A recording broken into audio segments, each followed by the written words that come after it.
നമസ്കാരം. ഹലോ ഡോക്ടറിലേക്ക് സ്വാഗതം. ഹലോ ഡോക്ടറിൽ ഇന്ന് നമ്മൾ ചർച്ച ചെയ്യുന്നത് എമർജൻസി മെഡിസിനെ പറ്റിയാണ്. ഈ വിഷയത്തിൽ സംസാരിക്കാൻ ചാല ജിം കെയർ ഹോസ്പിറ്റലിൽ നിന്നും ഡോക്ടർ ശിവകുമാർ എ തത്സമയം ചേരുകയാണ്. പ്രേക്ഷകർക്കും നിങ്ങളുടെ സംശയങ്ങൾ ഡോക്ടറോട് ചോദിക്കാം. നമസ്കാരം ഡോക്ടർ. നമസ്കാരം ഡോക്ടർ, മുൻപൊക്കെ എന്തെങ്കിലും പ്രശ്നങ്ങൾ ഉണ്ടായാൽ, പെട്ടെന്ന് ആക്സിഡൻ്റ് ഒക്കെ ഉണ്ടായാൽ നമ്മൾ ചെല്ലുന്നത് കാഷ്വാലിറ്റിയിലേക്കായിരുന്നു. എന്നാൽ ഇപ്പോൾ അത് എമർജൻസി മെഡിസിൻ ഡിപ്പാർട്ട്മെൻറ്റായി മാറിയിരിക്കുകയാണ്. എന്താണ് ഇത് തമ്മിലുള്ള വ്യത്യാസം? ഒരു ചെറിയ ഡിസ്ക്ലെയിമർ ആണ്. ഞാൻ എന്റെ മലയാളം കുറച്ച് റെഗുലർ ആയിട്ട് ഉണ്ടാവില്ല, ഞാൻ ജസ്റ്റ് പറഞ്ഞതേ ഉള്ളൂ. ഓക്കെ, നിങ്ങളുടെ ക്വസ്റ്റ്യൻ പറഞ്ഞാൽ അത് ഒരു കേൾക്കാമോ? കേൾക്കാം ഡോക്ടർ, പറഞ്ഞോളൂ. ഇതൊരു വെള്ളി ക്വസ്റ്റ്യൻ ആണ്, how the emergency medicine department is involved എന്ന് പറഞ്ഞിട്ട്. So to be honest, I can answer you in 2 to 3 different formats. ഒരു നമ്മളെ WHO റെക്കമെൻഡേഷൻ അനുസരിച്ചിട്ട് ഡോക്ടേഴ്സിന് പേഷ്യന്റ് റേഷ്യോ പറഞ്ഞാൽ യൂഷ്വലി അറ്റ്ലീസ്റ്റ് 1:1000 പറഞ്ഞാൽ 1000 പേഷ്യൻസ്ക്ക് 1000 പീപ്പിൾക്ക് അറ്റ്ലീസ്റ്റ് ഒരു ഡോക്ടർ വേണം. പക്ഷെ ഇന്ത്യ പോലെ കൺട്രീസ് കുറെ കൺട്രീസിലുള്ളത് അറൌണ്ട് 1500 to 1800 പേഷ്യൻസ്ക്ക് ഒരു ഡോക്ടർ മാത്രമേ ഉള്ളൂ. പക്ഷെ ഈ ഡെവലപ്ഡ് കൺട്രീസ് പറഞ്ഞാൽ US, ഓസ്ട്രേലിയ, ഇത് നോക്കുമ്പോൾ 3 to 4 doctors per every 1000 population ആണ് ഉള്ളത്. അങ്ങനെ നമ്മുടെ ഒരു കാർഡിയാക് പേഷ്യൻസ് ചിന്തിച്ചിട്ടുണ്ടെങ്കിൽ നമ്മൾ ടോട്ടൽ ഇന്ത്യ പോപ്പുലേഷനിൽ more than 3 crore cardiac patients ആണ് ഉള്ളത്. പക്ഷെ ഉള്ള cardiologist as of 2018 the data would come around only 4000 to 5000 cardiologists all over India. അങ്ങനെ ഒരു ഡയബറ്റീസും ചിന്തിച്ചാൽ മോർ ദാൻ 5 crore പോപ്പുലേഷൻ ആണ് ഡയബറ്റിക്സ് ഉള്ളത്. പക്ഷെ ഞങ്ങൾക്ക് as of 2018 we have only less than 1000 endocrinologists. So എല്ലാ ഡിപ്പാർട്ട്മെന്റ്സും ഇങ്ങനെ ഒരു നല്ല സ്കേസിറ്റി ഉള്ള കൺട്രിയാണ് നമ്മളെ കൺട്രി മാത്രമല്ല, ഇങ്ങനെ കുറെ കൺട്രീസ്. സോ എല്ലാത്തിനുള്ള എമർജൻസീസിന് വേണ്ടി ഒരു സെപ്പറേറ്റ് വിഭാഗം വന്നാൽ നല്ലതാണ് വിചാരിച്ചിട്ടുണ്ടായിരുന്നു.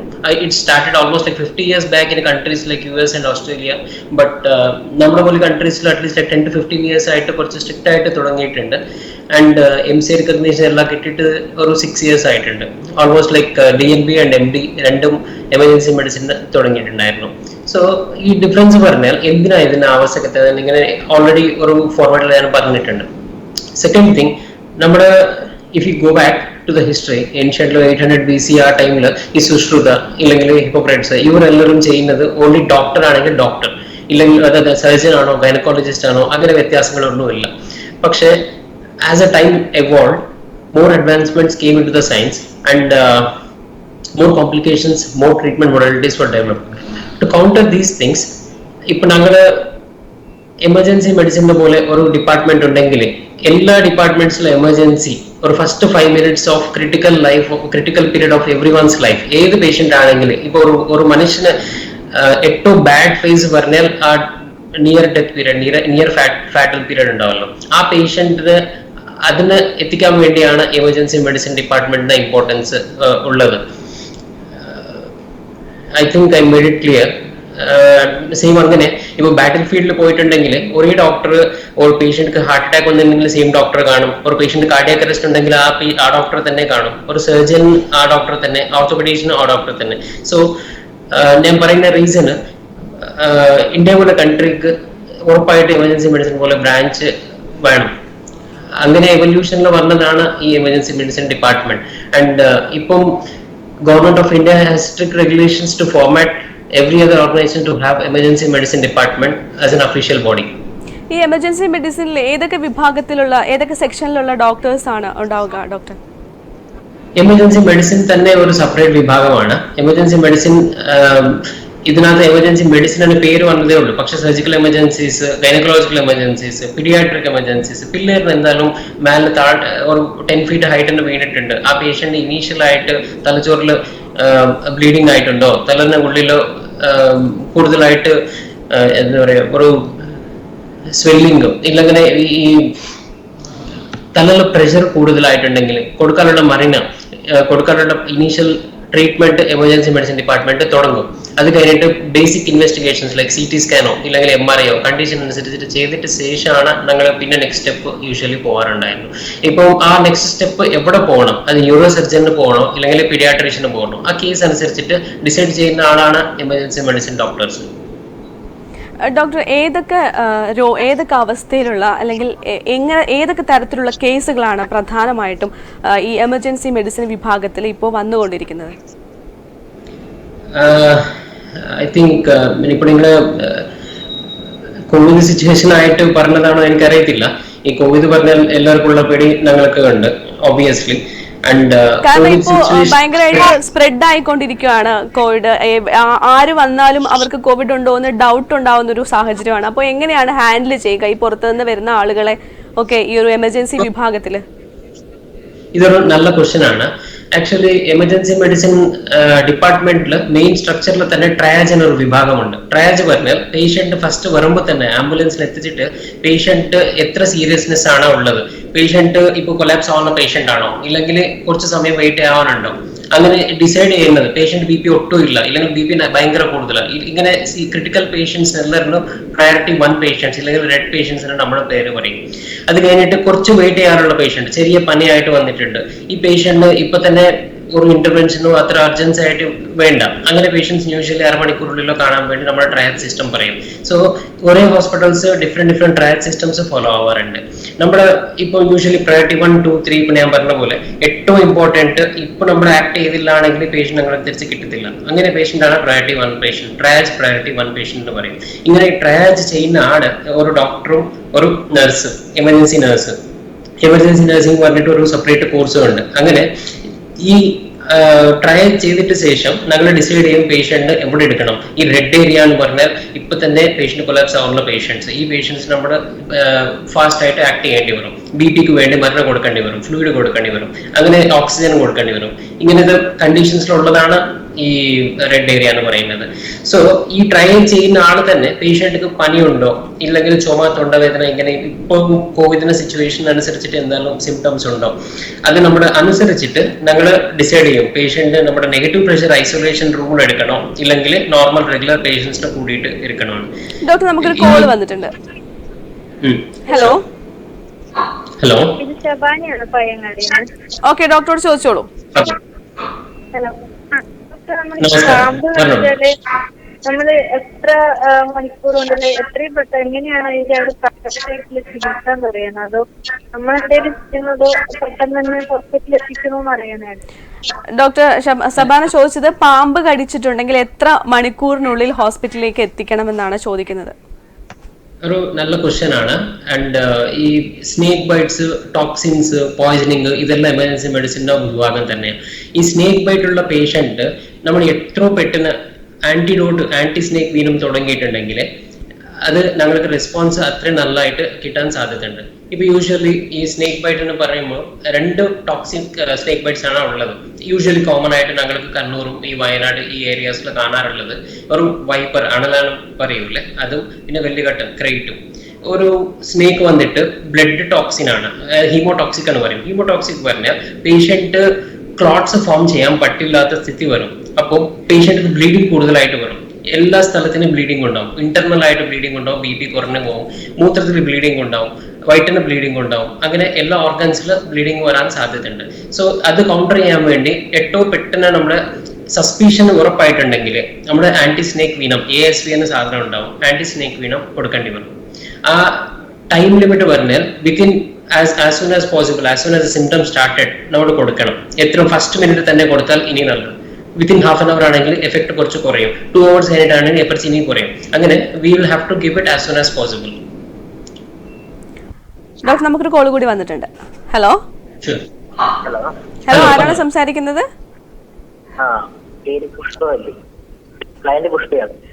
ഓക്കെ, ഡോക്ടറോട് ചോദിച്ചോളൂ. ഡോക്ടർ, അമ്മക്ക് ഒരു ചെറിയ ഹാർട്ടിന് പ്രോബ്ലം ഉണ്ട്. അപ്പോ അത് കഴിക്കുന്നത് അസിട്രോം, പെൻഡിക്സ്, ലെനോക്സിൻ ഇത്രയും ഗുളികയൊക്കെ കഴിക്കുന്നുണ്ട്. പിന്നെ പുള്ളിക്കാരിക്ക് സന്ധിവാതമുണ്ട്, അതിന്റെ ഗുളിക കഴിക്കുന്നുണ്ട്. വോയിസ് ബ്രേക്ക് ആവുന്നുണ്ട്. ഒന്നുകൂടി പറയോ ഡോക്ടർക്ക് അത് ക്ലിയർ ആയില്ല.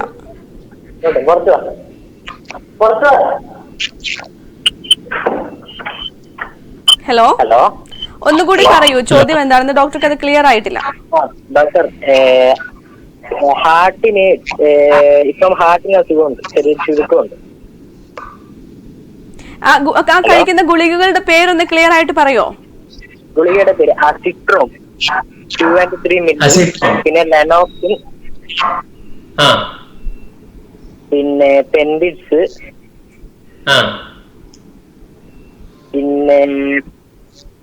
പിന്നെ ഇതില് പിന്നെ വാദമുണ്ട്, സന്ധിവാദമുണ്ട്.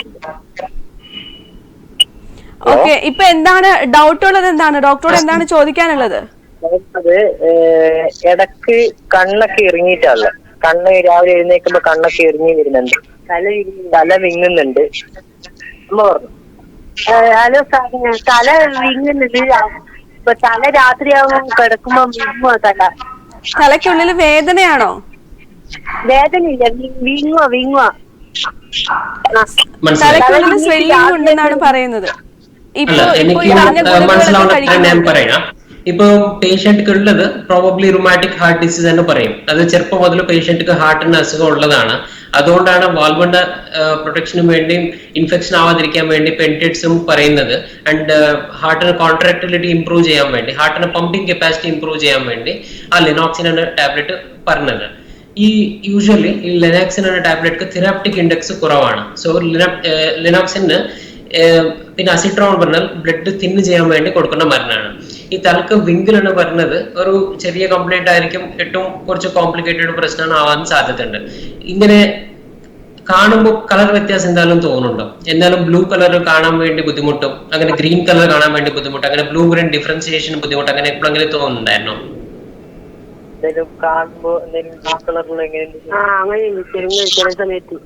ബ്ലൂ ആൻഡ് ഗ്രീൻ, ബ്ലൂ ഗ്രീനോ പച്ചയോ നീലയായിട്ടോ, പച്ചയോ നീലയായിട്ടോ, അങ്ങനെ പല കളറിലായിട്ട് ചില സമയത്ത് കാണും. ഇടയ്ക്കിടയ്ക്ക് അങ്ങനെ ഉണ്ടെന്നാണ് ഡോക്ടർ പറയുന്നത്. ഇടയ്ക്കിടയ്ക്ക് അങ്ങനെ ഉണ്ടെങ്കിൽ യൂഷ്വലി ലെനോക്സിന്റെ ടോക്സിസിറ്റിയുടെ ഇനീഷ്യൽ സിംറ്റം ആവാൻ സാധ്യതയുള്ളു. പക്ഷെ അത് അങ്ങനെ ഈ ഫോൺ കോളിന് പറയാൻ പറ്റില്ല. പക്ഷെ അവർ പറയുന്ന സിംറ്റംസ് നോക്കുമ്പോൾ തലക്കൊരു കനം പോലെ, തലക്കൊരു വിങ്കൽ പോലെ ഇടയ്ക്കിടയ്ക്ക് പറഞ്ഞിട്ടുണ്ട്. ആൻഡ് കുറച്ച് വോമിറ്റിംഗ് ഫീലിംഗ് ആണ് പോലെ പറഞ്ഞത്. പിന്നെ ബ്ലൂ ഗ്രീൻ ഡിഫറൻസിയേഷൻ എന്തായാലും ബുദ്ധിമുട്ടുണ്ടെങ്കിൽ നമ്മൾക്ക് ഒരു ചെറിയ സംശയം ഉണ്ടാവും. ഈ ഫസ്റ്റ് പ്രഷറിന് അപ്പ് ആൻഡ് ഡൗൺ ഉണ്ടാകാൻ നോക്കേണ്ടി വരും. പിന്നെ second thing sodium potassium up and down ഉണ്ട് നോക്കേണ്ടി വരും. ബിക്കോസ് ഈ മരുന്നെല്ലാം എടുക്കുമ്പോൾ യൂഷ്വലി സോഡിയം കുറയാൻ സാധ്യതയുണ്ട്. പിന്നെ തേർഡ് ഇത് അസിട്രോമിന് കുറച്ച് ലെനോക്സിന്റെ കുറച്ച് ടോക്സിസിറ്റി തുടങ്ങിയിട്ടുണ്ടോ ഒരു സംശയം വെക്കാറുണ്ട്.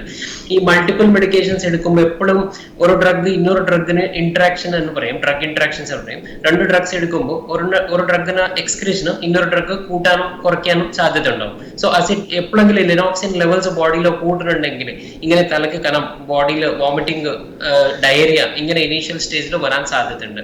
സോ ഈ മൾട്ടിപ്പിൾ കാർഡിയാക് ഇഷ്യൂ ഉള്ള പേഷ്യന്റ് എപ്പോഴും റിസ്ക് എടുക്കാൻ പാടില്ല.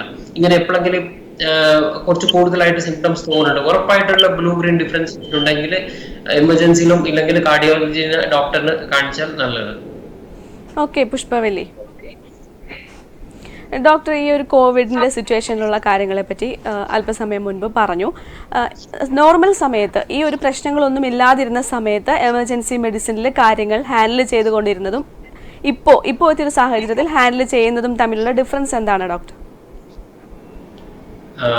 നല്ല ക്വസ്റ്റ്യൻ. പിന്നെയും ഞാൻ ഒരു കാര്യം പറയാനുണ്ട്.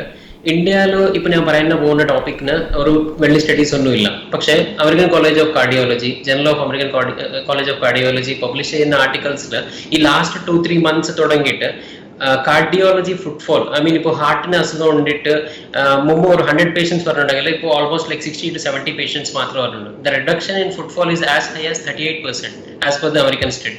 And Italian and Chinese studies also reiterated the same fact. So ഇപ്പം മുമ്പുള്ള പേഷ്യൻസ് എവിടെ പോയിട്ടില്ല. ഇടയ്ക്ക് ഒരു മാസത്തിന് ഓവറോൾ കണ്ണൂരിലോ ഒരു 10 പേഷ്യൻസ്ക്ക് ഹാർട്ടിന് അസുഖം വരാൻ സാധ്യത ഉണ്ടെങ്കിൽ ഇപ്പോഴും 10 പേഷ്യന്റ് വരാൻ സാധ്യതയുണ്ട്. പക്ഷെ 10 പേഷ്യന്റ് ഹോസ്പിറ്റലിൽ എത്തുന്നില്ല. എന്തിനാ പറഞ്ഞാൽ ഒരു ലോക്ക്ഡൌൺ റെസ്ട്രിക്ഷൻ ഉണ്ട്. പിന്നെ സെക്കൻഡ് തിങ് വന്നിട്ട് അവിടെ ഹോസ്പിറ്റലിൽ എല്ലാം കോവിഡ് സിറ്റുവേഷൻ ആണ്. പിന്നെ അവിടെ പോയിട്ടുണ്ടെങ്കിൽ എല്ലാവർക്കും കോവിഡ് വന്നാൽ അൺനെസറി ആയിട്ട് ഓൾഡ് പേഷ്യൻസിന് റിസ്ക് ആണ് പറഞ്ഞിട്ട്. പക്ഷെ അങ്ങനെ ഭയങ്കര പേടിയുണ്ട്. ചെറിയ പ്രോബ്ലം ആണെങ്കിൽ എല്ലാ ഹോസ്പിറ്റൽസ് ഇപ്പോൾ ടെലിമെഡിസിൻ തുടങ്ങിയിട്ടുണ്ട്. റിസ്ക് എടുക്കാത്ത ടെലിമെഡിസിൻ കൺസൾട്ടേഷൻ എടുത്തിട്ട് എന്താ പ്രശ്നം, ആ പ്രശ്നത്തിന് നാളെ എങ്ങനെ സോൾവ് ചെയ്യണം ഡോക്ടറെ കൺഫേം ചെയ്തിട്ട് ശേഷം നിങ്ങൾ ഡെസിഷൻ എടുത്താൽ ഏറ്റവും നല്ലത്. ഇല്ലെങ്കിൽ ഞാൻ എന്റെ എക്സ്പീരിയൻസിൽ തന്നെ കുറെ പേഷ്യൻസ് ഹാർട്ട് അറ്റാക്ക് വന്നിട്ട് 3 ദിവസമായിട്ട് ശേഷം പിന്നെ വന്നത്. മുമ്പാണെങ്കിൽ അരമണിക്കൂറുള്ളിലോ 1 മണിക്കൂറുള്ളിലോ ഞങ്ങൾ നെഞ്ചുവേദനാണെങ്കിൽ ഹോസ്പിറ്റലിൽ എത്താൻ വിചാരിക്കും. പക്ഷെ ഇപ്പോഴുള്ള സ്ഥിതിയിൽ അങ്ങനെ ആരും പറഞ്ഞില്ല. 2 days 3 days ലേറ്റ് ആയിട്ട് കോംപ്ലിക്കേഷൻസ് വന്നിട്ട് ശേഷം എമർജൻസിയിൽ വരാറുള്ള സ്ഥിതി വന്നിട്ടുണ്ട്. സോ ഇത് അവോയ്ഡ് ചെയ്യാൻ വേണ്ടി നിങ്ങളുടെ കൂടെ റിസ്ക് ഞങ്ങൾക്കുണ്ടാവും. നിങ്ങൾ ഒരു സ്റ്റെപ്പ് ചിന്തിച്ചിട്ടുണ്ടെങ്കിൽ ഡോക്ടേഴ്സ് നമ്മുടെ 1000 steps ചിന്തിച്ചിട്ടുണ്ടാവും ഇത് അവോയ്ഡ് ചെയ്യാൻ വേണ്ടി, കോവിഡിന് വേണ്ടി. സോ നമ്മുടെ ട്രയാജ് സിസ്റ്റമിൽ തന്നെ എല്ലാ ഫുൾ PPE കിട്ടിട്ടിട്ട് ഒരു ട്രയാജ് നഴ്സും triage doctor patient initially assess ചെയ്യും. അസസ് ചെയ്തിട്ട് കോവിഡ് ഉണ്ടെങ്കിൽ സെപ്പറേറ്റ് ഐസൊലേഷൻ യൂണിറ്റ് ഇല്ലെങ്കിൽ ഐസൊലേഷൻ സ്ഥലമുള്ള ഹോസ്പിറ്റലിൽ നമ്മൾ റെഫർ ചെയ്യാറുണ്ട്. സോ ഈ റിസ്കിന് വേണ്ടി നിങ്ങൾ പേടിച്ചിട്ട് വരാതിരിക്കാനുണ്ടെങ്കിൽ ഉറപ്പായിട്ടുള്ള പ്രശ്നങ്ങളും പിന്നെ വരാൻ സാധ്യതയുണ്ട്. സോ ആ റിസ്ക് എടുക്കാൻ പറ്റേണ്ട. ഇപ്പൊ out of all these things that we have discussed, this is a primary point which we will have to highlight to the population, because ഈ ചെസ്റ്റ് പെയിൻ വന്നിട്ട് ഇല്ലെങ്കിൽ ഒരു ശ്വാസമുട്ടായിട്ടും പിന്നെ പേഷ്യൻസിന് ഡയറക്റ്റ് ആയിട്ട് വീട്ടിൽ ഹോസ്പിറ്റലിൽ കാണിക്കുന്നില്ലായിരുന്നു. This is a trend which been observing for last 3-4 months because of the COVID situation and the limitations with the travel. Doctor ഒരു കോൾ കൂടി വന്നിട്ടുണ്ട്. ഹലോ ഹലോ ഹലോ ഹലോ, ആരാണ് സംസാരിക്കുന്നത്? ഇത് രമേശാണ്, തലശ്ശേരിന്ന്. ഓക്കെ, ഡോക്ടറോട് ചോദിച്ചോളൂ. എന്റെ സിസ്റ്ററിനെ വേണ്ടിയിട്ടാണ് ചോദിക്കുന്നത്. അവിടെ മക്കളുടെ ഡിസ്ട്രോഫി എന്ന് പറഞ്ഞ അസുഖമുള്ള കുട്ടിയാണ്. ഒന്നുകൂടി പറയൂ. എന്റെ സിസ്റ്ററിനെ വേണ്ടിയിട്ടാണ് ചോദിക്കുന്നത്. അവർക്ക് എന്ന് പറഞ്ഞാല് ഈ മസ്കുലർ ഡിസ്ട്രോഫി എന്ന് പറഞ്ഞ അസുഖം ഉണ്ടല്ലോ. ക്ലിയർ ആയിട്ടില്ല. മസ്കുലർ ഡിസ്ട്രോഫി എന്ന് പറഞ്ഞ അസുഖം ഉള്ള കുട്ടിയാണ്. അത് പറഞ്ഞാൽ അവളെ പുറത്തൊന്നും അങ്ങനെ കൊണ്ടുപോകാൻ പറ്റില്ല. അപ്പം കാലിന് ഒരു ആയുർവേദ ഓയിൽമെന്റ് കിട്ടിയിട്ടുണ്ടായിരുന്നു. റൂമാഹിൽ എന്ന് പറഞ്ഞ പിന്നെ കോയമ്പത്തൂർ ഫാർമസിയുടെ. അപ്പോൾ പറഞ്ഞാൽ കാല് വീങ്ങിയിട്ട് പൊള്ളിച്ചിട്ട് പൊക്കള വന്നിട്ട് ഇങ്ങനെ നീര് വരുന്നു.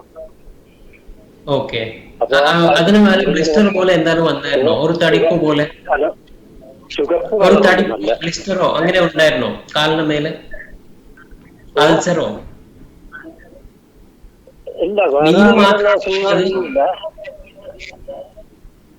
ഹലോ ഹലോ, കേൾക്കുന്നുണ്ട്, പറഞ്ഞോളൂ.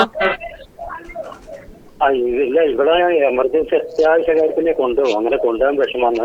ഒരാൾ ഫുൾ സപ്പോർട്ട് വേണം. കൈകാലെല്ലാം പൊക്കാനും പിടിക്കാനും എല്ലാത്തിനും ഒരാൾ സപ്പോർട്ട് വേണം. അങ്ങനെയുള്ള കുട്ടിയാണ്. ഈ ഓയിൽമെന്റ് പരത്തിയ ശേഷം പിന്നെ ഇങ്ങനെ കാലുകൾ വീങ്ങി നല്ല വീക്കം വന്നിട്ട് ചെറിയ പൊക്കള അതിൽ കൂടെ ഇങ്ങനെ വെള്ളം നീരിങ്ങനെ ഒഴുകുക. കാലിന്റെ മേലെ നീര് വെച്ചിട്ടുണ്ടെന്നാണ് പറയുന്നത്. മനസ്സിലായി. പക്ഷെ യൂഷ്വലി ഈ മസ്കുലർ ഡിസ്ട്രോഫി ഈ പ്രശ്നം കഞ്ചനിറ്റൽ ആയിട്ട് വരുന്ന പ്രശ്നം ഇത് ജന്മം മുതൽ ഉണ്ടാവും. അത് ഇനീഷ്യലി കാണുന്നില്ല. കുറച്ച് വർഷങ്ങൾ കഴിഞ്ഞിട്ട് കണ്ടിട്ട് പേഷ്യന്റ് ഇരിക്കാൻ പറ്റാത്ത സ്ഥിതി വരും. കംപ്ലീറ്റ് മൂവ്മെന്റ് സ്വന്തമായിട്ട് ചെയ്യാൻ പറ്റില്ലാത്ത സ്ഥിതി വരും. അങ്ങനെ ലിമിറ്റേഷൻസ് ഉള്ളപ്പോൾ എപ്പോഴും അവിടെ നിന്ന് സർക്കുലേഷന് ബ്ലഡ് വെസൽസ് ക്ലോട്ട് ആവാൻ സാധ്യതയുണ്ട്. അവിടെ നിന്ന് നീര് വരാൻ സാധ്യതയുണ്ട്. പക്ഷെ ഈ നീര് പറഞ്ഞിട്ട് ഇങ്ങനെ സ്വെല്ലിംഗ് പോലെ കാണുന്നുണ്ടെങ്കിൽ ഹലോ കേൾക്കുന്നുണ്ടോ? ഹലോ കേൾക്കുന്നില്ലേ? നീര് പോലെ പറഞ്ഞിട്ടുണ്ടെങ്കിൽ അതിനു വേണ്ടി അത് ഇൻഫെക്ഷൻ ആണോ ഇല്ലെങ്കിൽ ബ്ലഡ് സർക്കുലേഷൻ ക്ലോട്ട് ആയിട്ട് നീര് കൂടുന്നുണ്ടോ എന്ന് മനസ്സിലാക്കണം. ഈ രണ്ട് ഡിഫറൻസിയേഷൻ ചെയ്യാൻ വേണ്ടി ഉറപ്പായിട്ട് എമർജൻസിനെ കാണിക്കണം. ഏത് ഹോസ്പിറ്റലാണെങ്കിൽ നിങ്ങൾ നിയറസ്റ്റ് ഹോസ്പിറ്റൽ ഇപ്പോഴുള്ള ലിമിറ്റേഷൻസിനനുസരിച്ചിട്ട് നിങ്ങൾ ഒരു ഡോക്ടറിന് കാണിച്ചിട്ടുണ്ടെങ്കിൽ അത് ഇൻഫെക്ഷൻ ആണോ, ഇൻഫെക്ഷൻ ആണെങ്കിൽ ആന്റിബയോട്ടിക് കൊടുത്താൽ ശരിയാവും. ഇൻഫെക്ഷൻ അല്ല, അവിടെ ബ്ലഡ് ക്ലോട്ട് നരമ്പിന് പ്രശ്നം എന്തായാലും തുടങ്ങിയിട്ടുണ്ടെങ്കിൽ because of the limitation of movements DBT എന്ന് പറയും. ആ ടൈമിൽ നമ്മുടെ ബ്ലഡ് തിന്നേഴ്സ് യൂസ് ചെയ്യേണ്ടി വരും. സോ അത് കേൾക്കുന്നുണ്ടോ? I think I made the point. Hello കേൾക്കുന്നില്ലേ? ടിവിന്റെ കുറച്ച് വോളിയം കുറച്ചിട്ട് ഫോണിൽ ശ്രദ്ധിച്ചാൽ മതി. ഓക്കെ, ഡോക്ടർ പറഞ്ഞോളൂ.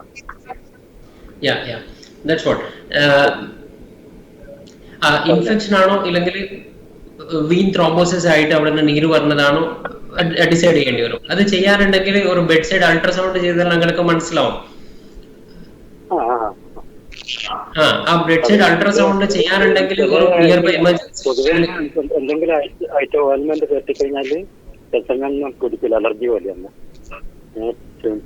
കാലിന് മാത്രം വീങ്ങിയിട്ടുണ്ട്, കൈക്ക് കുറച്ച് ചെറിയ ചെറിയ പരിക്കുകളുണ്ടല്ലോ, ചെറിയ ചോദിക്കല്.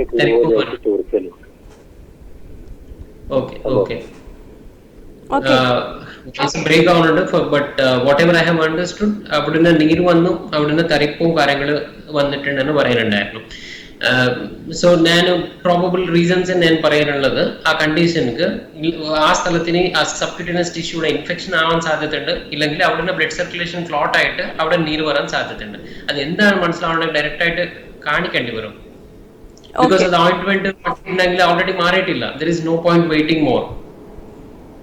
ഓക്കെ രമേശ്, അത് ക്ലിയർ ആയിട്ടുണ്ടാവുമെന്ന് വിശ്വസിക്കുന്നു. ഡോക്ടർ, എന്തെങ്കിലും ഒക്കെ അപകടമുണ്ടായാൽ, ആക്സിഡന്റ് കേസുകളൊക്കെ ഉണ്ടായാൽ ഒരു ഇത്ര മണിക്കൂറിനുള്ളിൽ ഹോസ്പിറ്റൽ എമർജൻസി മെഡിസിൻ വിഭാഗത്തിൽ എത്തിക്കണമെന്ന് പറയാറുണ്ട്. ഒരു ഗോൾഡൻ പീരീഡ് എന്ന് പറയുന്നത് കേട്ടിട്ടുണ്ട്. എന്താണ് ഡോക്ടർ ഈ ഗോൾഡൻ പീരീഡ് എന്ന് വെച്ചാൽ? ഗോൾഡൻ പീരീഡ് എമർജൻസി മെഡിസിനിൽ ചില സ്ഥലത്തിന് യൂസ് ചെയ്യാറുണ്ട്. അത് മെയിൻ ആയിട്ട് നമ്മുടെ കാർഡിയോളജി സെക്ഷനിൽ പറഞ്ഞാൽ ഹാർട്ട് അറ്റാക്ക് വരുമ്പോൾ, ബ്രെയിനിൽ പറഞ്ഞാൽ സ്ട്രോക്ക് വരുമ്പോൾ, ആക്സിഡന്റിൽ പറഞ്ഞാൽ ഒരു ട്രോമ പേഷ്യൻറ്റ് അങ്ങനെ ഗോൾഡൻ അവർ എന്ന് പറയാറുണ്ട്. ഗോൾഡൻ അവർ പറഞ്ഞാൽ യൂഷ്വലി ഇത് കുറച്ച് ഓൾഡ് സ്റ്റഡീസ് ആണ്. 1990 to 2000 ആ ടൈമിൽ ചെയ്ത സ്റ്റഡീസ്, ബാൽട്ടിമോർ മെഡിക്കൽ സെന്ററിൽ ട്രോമ സെന്ററിലാണ് ചെയ്ത സ്റ്റഡീസ്. ഇതിന് അനുസരിച്ചിട്ട് യൂഷ്വലി പേഷ്യന്റ് വിത്തിൻ ഫസ്റ്റ് അവർ ഹോസ്പിറ്റലിൽ എത്തിച്ചിട്ടുണ്ടെങ്കിൽ, വിത്തിൻ ഫസ്റ്റ് അവർ എമർജൻസിന്റെ ട്രീറ്റ്മെന്റ് എന്തായാലും കിട്ടിയിട്ടുണ്ടെങ്കിൽ മോർട്ടാലിറ്റി എന്ന് പറയും, ഡെത്ത് ആവാനുള്ള ചാൻസസ് കുറയും. അത് എവറി അവർ പിന്നെ കൂടിക്കൊണ്ടിരിക്കുകയാണ്. If the patient had major trauma and he is brought into the hospital at the first 15 minutes itself, first 10 minutes നമ്മൾ പ്ലാറ്റിനം 10 minutes എന്ന് പറയും. അത് കഴിഞ്ഞിട്ടുള്ള ഫസ്റ്റ് അവർ ഗോൾഡൻ പീരീഡ് ആണ്. ഈ ഗോൾഡൻ പീരീഡിന്റെ ഉള്ളിൽ തന്നെ നമ്മൾ എന്തായാലും ഇന്റർവെൻഷൻ ചെയ്യാൻ പറ്റുന്നുണ്ടെങ്കിൽ, ഇന്റർവെൻഷൻ ചെയ്തിട്ടുണ്ടെങ്കിൽ ഉറപ്പായിട്ടുള്ള എക്സ്പെക്ടേഷൻ നമുക്ക് കൂടും. ആൻഡ് മോർട്ടാലിറ്റി ബെനിഫിറ്റ് ഉണ്ടാവും, മോർബിഡിറ്റി ബെനിഫിറ്റ് ഉണ്ടാവും. അതാണ് നമ്മൾ ട്രോമയിൽ ഗോൾഡൻ പീരീഡ് എന്ന് പറയാറുള്ളത്. സോ എവിടെങ്കിലും EMS ഇപ്പം നല്ല ആക്റ്റീവ് ആണ്. Kerala government is also very pro active in getting the things done. ഈ ആംബുലൻസ് സർവീസ് എല്ലാത്തിനും ഉണ്ട്. ഈ ഫോൺ നമ്പേഴ്സും എല്ലാവർക്കും അറിയാം. Even lay person is able to understand that the patient needs to go to the hospital. ഒരു trauma ആയിട്ടുണ്ടെങ്കിൽ as a good Samaritan ഒരു കോൾ ചെയ്തിട്ട് ആംബുലൻസ് വരെ എത്തിച്ചിട്ടുണ്ടെങ്കിൽ, ആംബുലൻസ് ഒരു നിയറസ്റ്റ് ഹോസ്പിറ്റലിൽ കൊണ്ടുപോയാൽ ആ പേഷ്യന്റ് ഞങ്ങൾക്ക് കോംപ്ലിക്കേഷൻസ് ഇല്ലാത്ത സ്ഥിതിയിൽ തിരിച്ചു കിട്ടാൻ സാധ്യതയുണ്ട്. നമ്മൾ കുറേ സ്ഥിതിയിൽ കണ്ടിട്ടുണ്ടാവും. പേഷ്യന്റ് ഒരു ചെറിയ ഇവിടെ വെർട്ടിബ്രൽ ബോഡി എന്തായാലും കൂട്ടിയിട്ടുണ്ടെങ്കിൽ, അത് സ്പൈൻ ഇഞ്ചുറി ആയിട്ട് പേഷ്യന്റ് ലൈഫ് ലോങ് പാരാലിസിസ് ആയിട്ടുണ്ട്. ഈ കെയർ എല്ലാം ചെയ്യുന്നത് that will start from EMS. Ambulance ആൾക്കാർ ഇനീഷ്യലി എമർജൻസി മെഡിക്കൽ റെസ്പോൺസ് അവിടെ തന്നെ തുടങ്ങും. ആൻഡ് കോളർ സ്റ്റെബിലൈസേഷൻ ചെയ്തിട്ട്, സെർവൈക്കൽ സ്പൈൻ സ്റ്റെബിലൈസേഷൻ ചെയ്തിട്ട് ആ നിയറസ്റ്റ് എമർജൻസി ഡിപ്പാർട്ട്മെന്റ് എത്തിച്ചിട്ടുണ്ടെങ്കിൽ we will have good outcome for the patient. Mortality, morbidity, I mean life long ആ patient paralysis ഇല്ലാത്ത സ്ഥിതിന് നമ്മൾ കൊണ്ടുവരാൻ സാധ്യതയുണ്ട്. പിന്നെ കുറേ ബ്ലഡ് ലോസ് ആയിട്ടുണ്ടെങ്കിൽ ബ്ലഡും കാര്യങ്ങളും കൊടുത്തിട്ട്, ബ്ലഡ് പ്രൊഡക്ട്സും കൊടുത്തിട്ട് പേഷ്യന്റ് BP സ്റ്റേബിൾ ചെയ്തിട്ട് ഓർഗൻ പെർഫ്യൂഷൻ മെയിൻറ്റെയിൻ ചെയ്യാൻ സാധ്യതയുണ്ട്. So as early as possible ആണ്. പക്ഷേ ഫസ്റ്റ് 1 hour ഉള്ളിൽ എത്തിച്ചാൽ നല്ലത്. And this is A thing for trauma. പക്ഷേ ഹാർട്ട് അറ്റാക്ക് പറഞ്ഞാൽ യൂഷ്വലി കോമൺ ലേമാൻ ടേം ആണ് ഹാർട്ട് അറ്റാക്ക്. പക്ഷേ heart attack in the sense ഈ ഹാർട്ടിന് സപ്ലൈ ചെയ്യുന്ന രക്തക്കൊഴകളിൽ ബ്ലോക്ക് ഉണ്ടെങ്കിൽ ഹാർട്ട് അറ്റാക്ക് എന്ന് പറയും. അത് നമ്മുടെ റിസോൾവ് ചെയ്യാൻ വേണ്ടി ഫസ്റ്റ് 6 hours ഉള്ളിലോ പേഷ്യന്റ് ആൻജിയോഗ്രാം ചെയ്തിട്ട് ആ ബ്ലോക്ക് കൺഫേം ചെയ്തിട്ട് ആൻജിയോപ്ലാസ്റ്റി ചെയ്താൽ നല്ലതാണ്. സോ ഇനീഷ്യലി പേഷ്യന്റ് വരുമ്പോൾ തന്നെ ഞങ്ങൾ കൊടുക്കാറുള്ള മരുന്ന് ഉണ്ടാവും, ആ ബ്ലഡ് തിന്നേഴ്സ്, ആ ക്ലോട്ട് ബർഡൻ റിഡക്ഷൻ ചെയ്യാൻ വേണ്ടിയുള്ള മെഡിസിൻസ് ഉണ്ടാവും. ആസ്പിരിൻ ആണ് എല്ലാവരും കേട്ടിട്ടുള്ള മെഡിസിൻ, ആസ്പിരിൻ, ക്ലോപ്പിഡോഗ്രൽ, ഇങ്ങനെ ബ്ലഡ് തിന്നേഴ്സ് കൊടുത്തിട്ട് ഡയറക്റ്റ് നമ്മുടെ പേഷ്യന്റിനെ ഷിഫ്റ്റ് ചെയ്യേണ്ടി വരും. ഞങ്ങൾക്ക് ഹോസ്പിറ്റൽ നിങ്ങൾ വന്ന ശേഷം എത്തിക്കാൻ വേണ്ടിയുള്ള സമയം 60 to 90 minutes ആണ്. പക്ഷേ ഓവറോൾ ആയിട്ട് പറയാനുണ്ടെങ്കിൽ വിത്തിൻ 6 hours ചെയ്താൽ ഏറ്റവും ബെനിഫിറ്റ്. വിത്തിൻ 12 hours ആണെങ്കിൽ ബെനിഫിറ്റ് ഉണ്ടാകാൻ സാധ്യതയുണ്ട്. ഇടയ്ക്ക് ചില പേഷ്യൻസ്ക്ക് അപ് ടു 24 hours ബെനിഫിറ്റ് ഉണ്ടാവും. So within 12 hours to 6 to 12 hours ആണ് ഞങ്ങൾ ചെയ്യാറുള്ളത് ഹാർട്ട് പേഷ്യന്റ് ആണെങ്കിൽ. സെയിം അങ്ങനെ ഒരു ബ്രെയിൻ സർക്കുലേഷനിൽ ഒരു രക്തക്കുഴയിൽ ഒരു ബ്ലോക്ക് ഉണ്ടെങ്കിൽ ബ്രെയിനിൽ ഡിസോൾവ് ചെയ്യാൻ വേണ്ടി മരുന്ന് കൊടുക്കാൻ സാധ്യതയുണ്ട്. പക്ഷെ ആ മരുന്ന് വിത്തിൻ 3 hours മാത്രമേ കൊടുക്കാറുണ്ട്. സോ ഈ ഉള്ള സമയം നല്ല കുറവാണ്. പേഷ്യന്റ് സിംറ്റം എത്തിച്ചിട്ടുണ്ടെങ്കിൽ നമ്മൾ പെട്ടെന്ന് നിയറസ്റ്റ് ഹോസ്പിറ്റലിൽ പോകാനുണ്ടെങ്കിൽ ഇടയ്ക്ക് ചില ആൾക്കാർക്ക് 2-3 മണിക്കൂർ എടുക്കും. സോ ഈ 3 hours നമ്മൾ വേസ്റ്റ് ചെയ്യാൻ പാടില്ല. That's what actually even our hospital want to promote the stroke thrombolysis in a big way. ഇത് മീനിങ് എന്താ പറഞ്ഞാൽ നമ്മൾക്ക് എല്ലാവർക്കും patient population normal people have to understand what exactly it is. ഈ ഫസ്റ്റ് 3 മണിക്കൂറിനുള്ളിൽ ചെയ്യാറുള്ളത് ചെയ്യുന്നുണ്ടെങ്കിൽ ഞങ്ങൾക്ക് വരുന്ന ബെനിഫിറ്റ്സ് എന്താ? ഒരു പേഷ്യൻറ്റ് റൈറ്റ് സൈഡ് എല്ലാം തളർച്ചു പോയിട്ടുണ്ട്, ആ പേഷ്യൻറ്റ് നമ്മുടെ പെട്ടെന്ന് മരണം കൊടുത്തിട്ടുണ്ടെങ്കിൽ കംപ്ലീറ്റ് റിക്കവറി, ഒരു മാജിക് പോലെ കംപ്ലീറ്റ് റിക്കവറി വരാൻ സാധ്യതയുണ്ട്. ആ സാധ്യത നമ്മൾ യൂട്ടിലൈസ് ചെയ്യണം. യൂട്ടിലൈസ് ചെയ്യാനുണ്ടെങ്കിൽ ഫസ്റ്റ് 3 hours ഹോസ്പിറ്റലിൽ പേഷ്യൻറ്റ് വേണം. അപ്പോൾ ഫസ്റ്റ് 3 hours പേഷ്യൻറ്റ് കണ്ടിട്ട് ശേഷം നമ്മൾ സ്കാനും ചെയ്യേണ്ടി വരും. ആ സ്കാനിക്ക് വേണ്ടി എന്തായാലും 20 to 30 minutes എടുക്കും. ഈ ടോട്ടൽ ഡ്യൂറേഷൻ വിത്തിൻ 3 hours ഉണ്ടെങ്കിൽ ഉറപ്പായിട്ട് ആ പേഷ്യൻറ്റിനെ തിരിച്ച് നോർമൽ സ്റ്റേറ്റിൽ കൊണ്ടുപോകാൻ സാധ്യത ഉണ്ടാവും. അങ്ങനെ 3 situations. ഓക്കെ ഡോക്ടർ, ഞാൻ സമയക്കുറവുകൊണ്ട് ഇടപെടുകയാണ്. നമ്മുടെ പ്രോഗ്രാം ഇവിടെ വൈൻഡപ്പ് ചെയ്യാൻ സമയമായിരിക്കുകയാണ്. ഒരുപാട് നന്ദിയുണ്ട് ഈ പ്രോഗ്രാമിൽ അതിഥിയായി എത്തിയതിന്.